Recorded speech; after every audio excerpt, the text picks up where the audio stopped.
আসসালামু আলাইকুম রহমতুল্লাহ নাহমাদুহু ওয়া নুসাল্লি আলা রাসূলিহিল কারীম আম্মা বা'দ।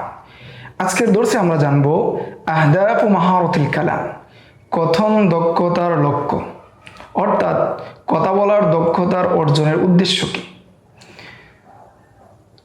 মাহারাতুল কালামের প্রধান দুটি লক্ষ্য বা উদ্দেশ্য রয়েছে।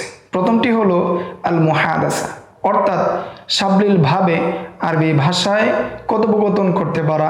দ্বিতীয়টি হলো আল খুতবা, অর্থাৎ সুন্দর, শুদ্ধ ও প্রভাবশীলভাবে আরবি ভাষায় বক্তৃতা দিতে পারা বা বক্তৃতা করতে পারা। তবে শুধু কথা বললেই হবে না, বরং যাতে করে প্রভাব তৈরি করে বিশুদ্ধ উচ্চারণের মাধ্যমে, আরবদের যে বাচনভঙ্গি রয়েছে সেই বাচনভঙ্গির মাধ্যমে এবং যথাযথ কণ্ঠস্বরের উঠানামা বজায় রেখে এবং অর্থবহ অঙ্গভঙ্গির মাধ্যমে কি করতে হবে, আমাদের মুহাদাসা করতে হবে, কথা বলতে হবে এবং খুতবা দিতে হবে, বক্তৃতা দিতে হবে।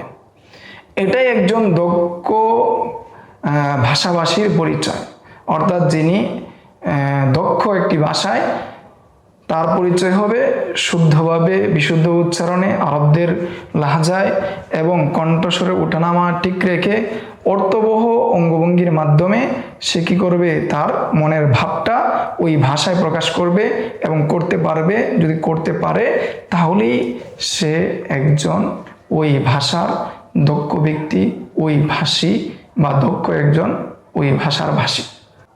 আজকের দর্শ এই পর্যন্তই। সামনের দর্শে আমরা জানবো এই মাহারাতুল কালাম অর্জন করার পদ্ধতি কি।